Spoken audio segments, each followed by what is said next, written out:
ഇവിടെ land hold ചെയ്ത് land ഓർഡേഴ്സിനോട് എനിക്ക് പറയാനുള്ളത്, നിങ്ങൾ ലാൻഡ് ഹോൾഡ് ചെയ്തതിന് പകരമായിട്ട് നിങ്ങൾക്ക് നിങ്ങളുടെ ലാൻഡിൽ നിന്നോ മന്ത്ലി ഒരു ഇൻകം ജനറേറ്റ് ചെയ്യാൻ പറ്റുമെങ്കിൽ അതായിരിക്കും നിങ്ങളുടെ ഏറ്റവും വലിയ അസറ്റ്. അതായത് നിലവിലെ സാഹചര്യത്തിൽ ഇപ്പോൾ ഞാനൊരു എക്സാമ്പിൾ വെച്ച് സ്റ്റാർട്ട് ചെയ്യാം. സെൻറ്റിന് 1,00,000 രൂപ വെച്ചിട്ട് ഞാൻ ഒരു ഏക്കർ പർച്ചേസ് ചെയ്തു. അതായത് ഒരു 1 CR എമൗണ്ട് കൊടുത്ത് ഞാൻ ലാൻഡ് പർച്ചേസ് ചെയ്തു. ആഫ്റ്റർ 10 ഇയേഴ്സ് ഞാനിതിൽ വിൽക്കുന്ന സമയത്ത് എനിക്ക് 10 കോടി എനിക്ക് കിട്ടി. അതായത് 9 കോടി എനിക്ക് പ്രോഫിറ്റായിട്ട് വന്നു 10 വർഷം കൊണ്ട്. നല്ല രീതിയിലുള്ളൊരു ഇൻകം അല്ലേ, നല്ല രീതിയിലൊരു അസറ്റ് വാല്യൂ അല്ലേ.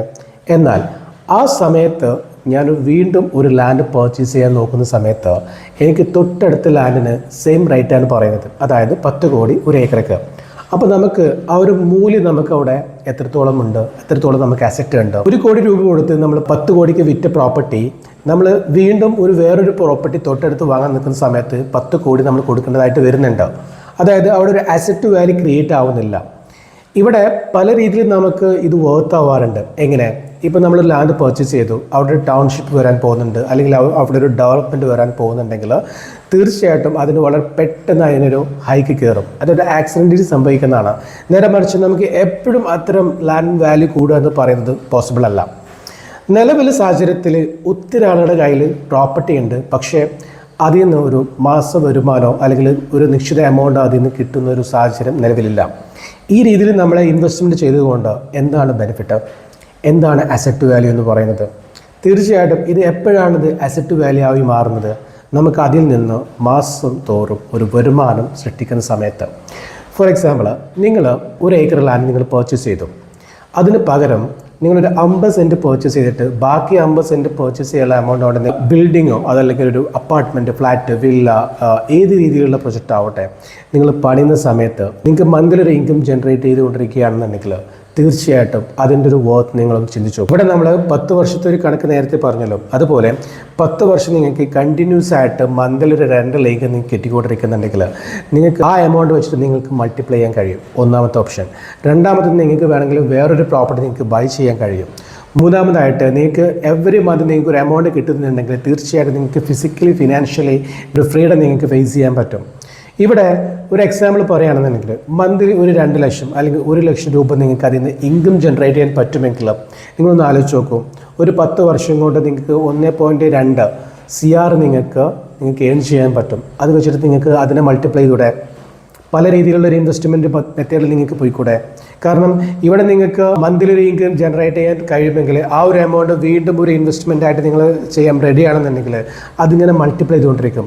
അപ്പോൾ ഒരു 10 വർഷം കൊണ്ട് you are become a millionaire after ഒരു 10 ഇയേഴ്സ്. ഇത്തരം ഒരു ഓപ്പർച്യൂണിറ്റി നമ്മൾ ഒഴിവാക്കിക്കൊണ്ട് നമ്മൾ ഒരു ലാൻഡ് പർച്ചേസ് ചെയ്തിട്ട് ലാൻഡിന് ഇങ്ങനെ അതിൻ്റെ അസറ്റ് വാല്യൂ കാത്തിരുന്ന ഒരു സിസ്റ്റം നമ്മൾ മാറ്റിയെടുത്ത് തീർച്ചയായിട്ടും നിങ്ങൾക്കൊരു റെൻ്റൽ ഇൻകം കിട്ടുന്ന രീതിയിലൊരു സിസ്റ്റമാക്കി മാറ്റിയെടുക്കാൻ സാധിക്കണം. അതിന് എല്ലാ ലാൻഡും നമുക്ക് എല്ലാ പ്രൊജക്റ്റിനും ആപ്റ്റ് ആവണമെന്നില്ല. ആ ഏരിയ മനസ്സിലാക്കി അവിടുത്തെ പൊട്ടൻഷ്യൽ മനസ്സിലാക്കി അതിന് അനുയോജ്യമായിട്ടുള്ളൊരു ഇൻകം ജനറേറ്റ് ചെയ്യാൻ പറ്റുന്ന രീതിയിൽ നിങ്ങൾ പ്ലാൻ ചെയ്യാം. ഫോർ എക്സാമ്പിൾ, ഇപ്പം നിങ്ങൾക്ക് ഒരിക്കലും നിങ്ങൾക്ക് അവിടെ ചെയ്യാൻ കഴിയുന്നില്ല എന്നുണ്ടെങ്കിൽ നിങ്ങൾ ആ ലാൻഡ് സെയിൽ ചെയ്തിട്ട് നിങ്ങൾക്ക് ആ എമൗണ്ട് വെച്ചിട്ട് നിങ്ങൾക്ക് എന്ത് ചെയ്യാം, ഒരു പ്രോപ്പർട്ടി, ഒരു റെൻ്റൽ ഇൻകം ഡെവലപ്പ് ചെയ്യാൻ പറ്റുന്ന രീതിയിലുള്ള പ്രൊജക്റ്റിലേക്ക് നിങ്ങൾക്ക് സ്വിച്ച് ചെയ്യാം. അതല്ല, നിങ്ങൾക്ക് നിങ്ങളുടെ പ്രോപ്പർട്ടിയിൽ തന്നെ നിങ്ങൾക്ക് പല രീതിയിലുള്ള പ്രൊജക്റ്റുകൾ കൊണ്ടുവരാൻ കഴിയുമെങ്കിൽ, for example apartment, villa, flat, commercial building, warehouse, manufacturing unit, cold storage, ഇങ്ങനെ അനേകം പ്രൊജക്റ്റുകളുണ്ട്. അപ്പം ഇതിന് എല്ലാ ലാൻഡും എല്ലാ പ്രൊജക്റ്റും ആപ്റ്റ് ആവണമെന്നില്ല. അങ്ങനെ വരുന്ന സമയത്ത് ഇപ്പോൾ ഒരു അപ്പാർട്ട്മെൻറ്റിലേക്കാണ് നിങ്ങൾക്ക് ബെറ്റർ ആയിട്ടുള്ളൊരു ഓപ്ഷൻ എങ്കിൽ യു ക്യാൻ ചൂസ് അപ്പാർട്ട്മെൻറ്റ്, അല്ലെങ്കിൽ നിങ്ങൾക്കൊരു ജോയിൻറ്റ് വെഞ്ചർ കണക്ട് ചെയ്യാം, അതുമാതിരി ലീസ് നിങ്ങൾക്ക് കണക്ട് ചെയ്യാം. ഏത് രീതിയിൽ വേണമെങ്കിലും നിങ്ങൾക്ക് ആ ലാൻഡിനെ നിങ്ങൾക്ക് ഉപയോഗപ്പെടുത്താം. ഇവിടെ നമുക്ക് വേണ്ടത് മന്ത്ലി റെൻ്റൽ ഇൻകമാണ്, ഒരു ഇൻകം ജനറേറ്റ് ചെയ്യണം വേണ്ടത്. അങ്ങനെ വരുമ്പോഴാണ് നമുക്ക് ആ എമൗണ്ട് നമുക്ക് മൾട്ടിപ്ലൈ ചെയ്യാൻ പറ്റുന്നത്. ഇവിടെ നമുക്ക് ലാൻഡിന് ഇങ്ങനെ വർഷങ്ങളോളം കാത്തിരുന്നിട്ട് നിങ്ങൾ ലാൻഡ് അസറ്റ് വാല്യൂ കൂടും അല്ലെങ്കിൽ ലാൻഡ് വാല്യൂ കൂടും എന്ന് വിചാരിച്ചിട്ട് നിങ്ങൾ അതിനെ നമ്മൾ ഈ സോഴ്സ് നിങ്ങൾ ഒഴിവാക്കരുത്. അത് നിങ്ങൾക്ക് വലിയ രീതിയിലുള്ള ലോസാണ് നിങ്ങൾക്ക് വന്നുകൊണ്ടിരിക്കുന്നത്. കാരണം നിങ്ങളുടെ കയ്യിലുള്ള ലിക്വിഡ് മണിയാണ് നിങ്ങൾ ലാൻഡിലേക്ക് കൺവേർട്ട് ചെയ്യുന്നത്. ആ ലാൻഡ് നിങ്ങൾക്ക് ഒന്നും തരാൻ പോകുന്നില്ല. ഇവിടെ ലിക്വിഡ് മണി വെച്ചിട്ട് നമുക്ക് പല കാര്യങ്ങളും നമുക്ക് ചെയ്യാൻ പറ്റും. അപ്പം നിങ്ങളുടെ കയ്യിലുള്ള ലാൻഡ് വാല്യുബിൾ ആണോ, അസറ്റ് വാല്യൂ ആണോ, അത് നിങ്ങൾക്കൊരു വർത്ത് ആവണം എന്നുണ്ടെങ്കിൽ തീർച്ചയായിട്ടും നിങ്ങൾക്ക് അതൊരു റെൻ്റൽ ഇൻകം ആക്കി മാറ്റുന്ന ഒരു സ്പേസ് ആക്കി മാറ്റണം. അത്തരം പ്രൊജക്റ്റിലേക്ക് നിങ്ങൾ ഇൻവെസ്റ്റ്മെൻറ്റ് ചെയ്യാം. ഇവിടെ ഞാൻ ഏറ്റവും കൂടുതൽ പ്രൊമോട്ട് ചെയ്യുന്നത്, അല്ലെങ്കിൽ ഞാൻ ഏറ്റവും കൂടുതൽ സജസ്റ്റ് ചെയ്യുന്നത് warehouse, manufacturing unit, cold storage ആണ്. കാരണം വളരെ ഫാസ്റ്റായിട്ട് റിട്ടേൺസ് വരുന്ന ഒരു പാർട്ടാണ് അത്തരം പ്രൊജക്റ്റുകൾ എന്ന് പറയുന്നത്. അപ്പം അതിന് ഒതുങ്ങുന്ന രീതിയിലുള്ള പ്രോപ്പർട്ടി ആണെങ്കിൽ മാത്രമേ നമുക്ക് അത്തരം പ്രൊജക്റ്റിലേക്ക് സജസ്റ്റ് ചെയ്യാൻ കഴിയത്തുള്ളൂ. അതർവൈസ് നിങ്ങൾക്ക് ഒരുപാട് ഓപ്ഷൻസ് വേറെയുണ്ട്. നമുക്ക് അത് മാത്രമല്ല ഒത്തിരി ഓപ്ഷൻസ് വേറെയുണ്ട്. അപ്പോൾ അതിലേക്ക് നിങ്ങൾക്ക് എന്ത് ചെയ്യാം, നിങ്ങളുടെ ലാൻഡിൻ്റെ ഘടന അനുസരിച്ച് നിങ്ങൾക്ക് അതിലേക്ക് സ്വിച്ച് ചെയ്യാവുന്നതാണ്. അപ്പോൾ അങ്ങനെ വരുന്ന സമയത്ത് മന്ത്ലി നിങ്ങൾക്ക് എവറി മന്ത് ഒരു ഇൻകം നിങ്ങൾക്ക് വരുന്നുണ്ടെങ്കിൽ, ഒരു പാസീവ് ഇൻകം നിങ്ങൾക്ക് വരുന്നുണ്ടെങ്കിൽ, നിങ്ങളുടെ എൻ്റെലി നിങ്ങളുടെ ഇപ്പോഴത്തെ ഒരു സാഹചര്യം മാറ്റിയിട്ട് നിങ്ങൾക്കൊരു ഫിനാൻഷ്യൽ ഫ്രീഡം നിങ്ങൾക്ക് ഉണ്ടാക്കിയെടുക്കാൻ സാധിക്കും അതിലൂടെ. അപ്പം അത്തരം പ്രൊജക്റ്റിലേക്ക് നിങ്ങളെ ഇൻവോൾവ് ചെയ്യാം. ഇത് ഒരു റൈറ്റ് ടൈമാണ്. ഈ ടൈമിൽ നിങ്ങൾക്ക് എത്രത്തോളം ഇംപ്ലിമെൻറ്റ് ചെയ്യാൻ പറ്റും, എത്രത്തോളം നിങ്ങൾക്ക് അതിലേക്ക് ഇൻവോൾവ് ചെയ്യാൻ പറ്റും, അതിനെ ബേസ് ചെയ്തുകൊണ്ടായിരിക്കും ഇനി അടുത്ത നിങ്ങളുടെ മുമ്പിലുള്ള കാര്യങ്ങൾ വരുന്നത്. കാരണം ഇപ്പോൾ റൈറ്റ് ടൈമാണ്.